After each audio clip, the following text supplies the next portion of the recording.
Good morning, good afternoon, good evening, and good night to whoever you are, wherever you are, whenever you are.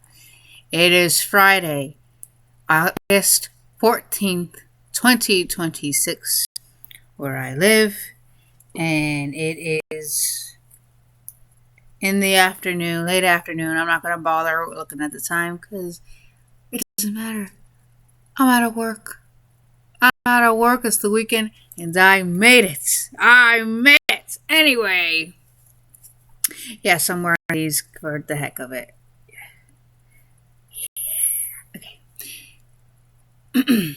I wanted to make this video because I thought I'd share it with you because this was rather interesting. It took me a rather long while to understand something, and I think I understand it now from a much older perspective.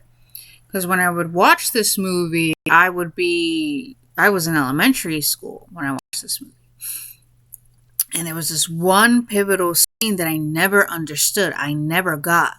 And it's amazing how you can watch a movie 100 times and yet all of a sudden notice something you've never saw on the last 100 times you have watched. Like for example, it is Rosemary's Baby. The scene after they have dinner with the Castavids, it's pretty if you look closely and you're paying attention. You watch Guy's demeanor, Rosemary's husband, change.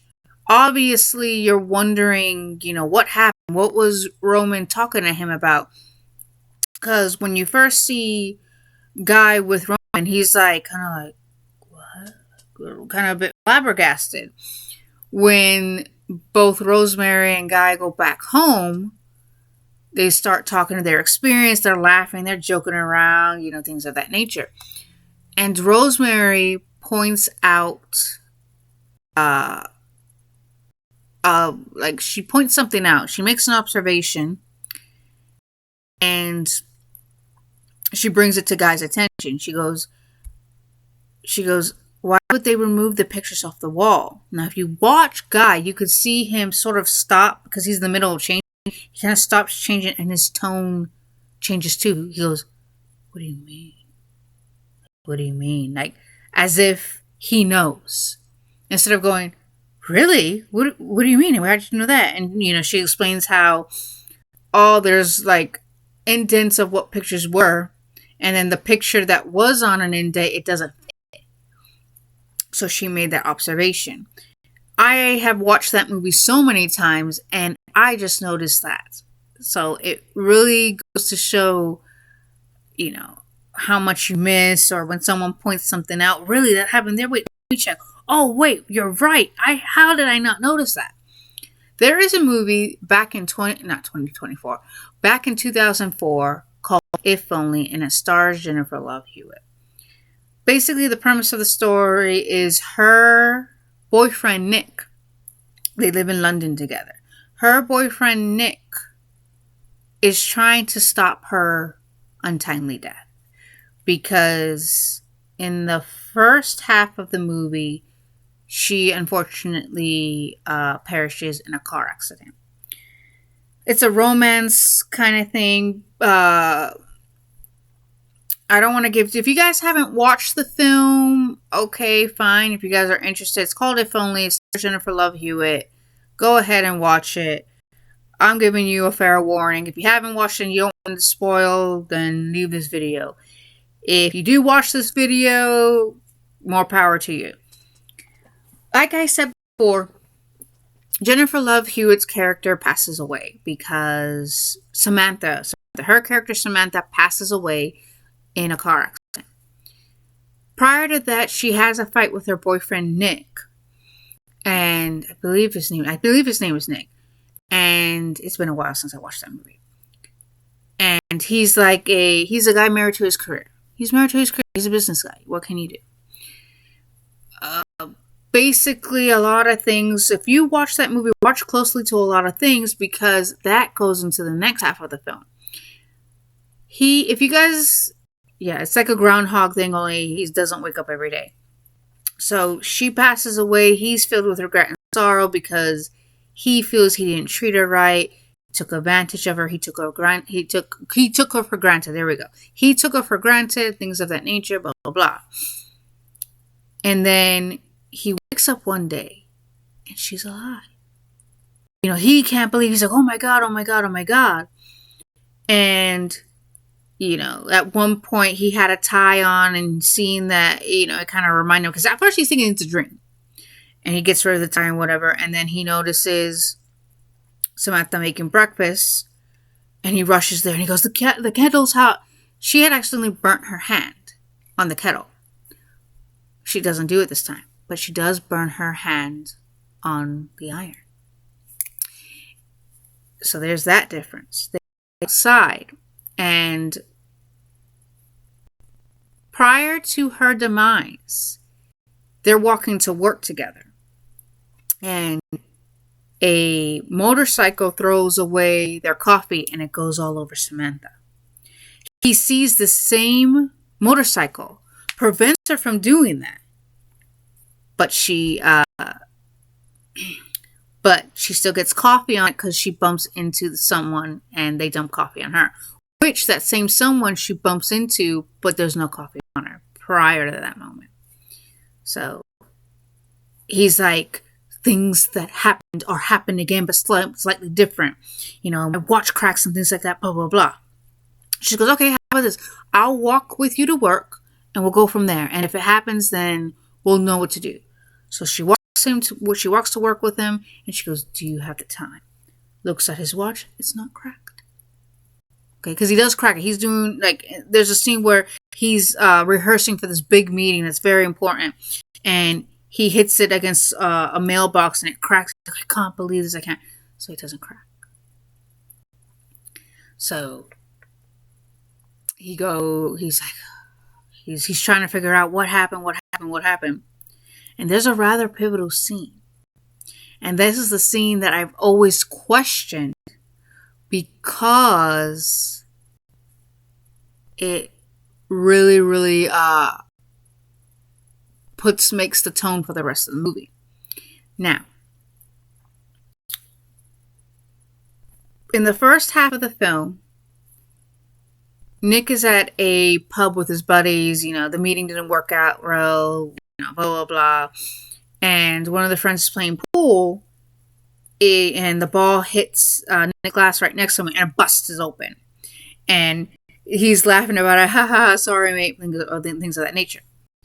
Now, with the second half of the film, after everything sort of goes back, almost like he went back in time, only it's never explained how or why he does that. Well, in a way it does, but it's not straightforward unless you're really, really paying attention.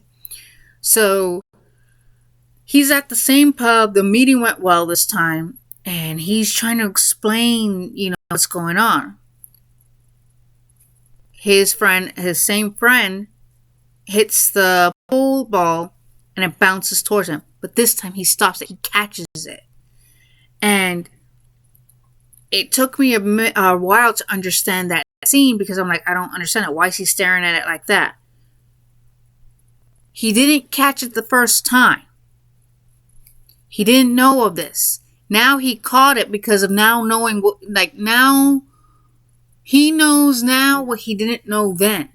So when he catches that ball, because he knew it was going to happen, he caught it. Therefore, he prevented it. So it's almost like Final Destination, only not horror or all that stuff. No gore, no nothing. It's romantic. It's love. It's not exactly supernatural, not exactly sci-fi. It's something. It's romance. He catches it, and he looks at it, and he's like, I just caught it. I just caught this cue ball. This pool ball. I knew it was going to break my glass. I knew it. So if I can catch this and prevent it, maybe I can prevent Sam's death. So he goes looking for Sam. He goes to the apartment where her friend is. And he's trying to get into the apartment. And this is a very, very key scene because he says the things that are happening again, but slightly different. A maintenance man asks him, what are you doing? What do you want? And then Nick goes, so Lottie, I think is or Lottie. So Lottie is best friends with Sam. Oh, I'm trying to go into Lottie's apartment. My girlfriend Sam left us something. I'm just trying to go and retrieve it.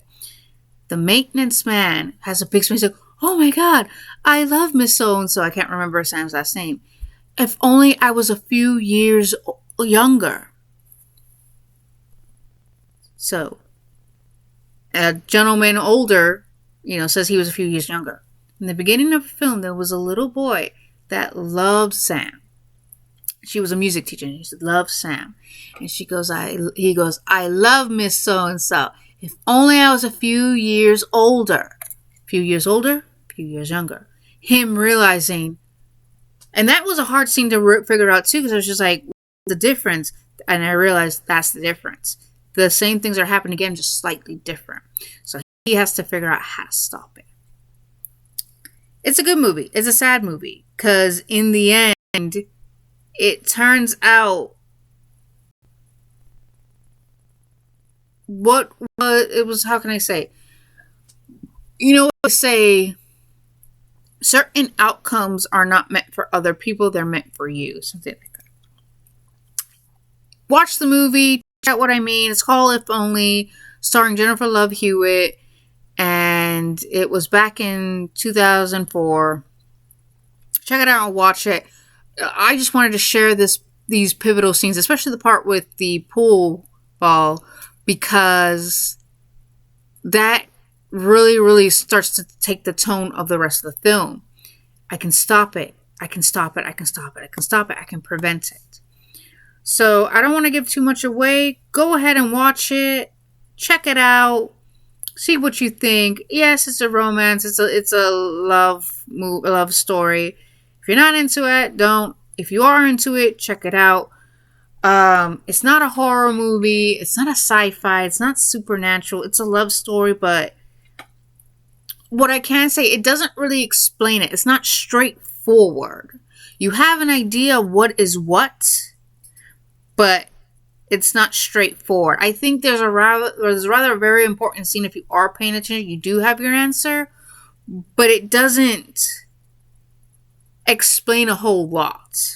It's a plot hole, I guess you could call it. But yeah, you guys check it out. See what I mean. Worst case scenario, you're just as lost as I am, and still trying to make sense of it to this day. So, If Only, starring Jennifer Love Hewitt. Check it out. If you guys do check it out and you guys are able to find better answers than I can, let me know in the comment section or hit me up on my Instagram. You can find the link to my Instagram in my bio on my channel, on my page. Check it out. Let me know. But yeah, what do you guys think? Let me know. Bye, guys, and be safe out there.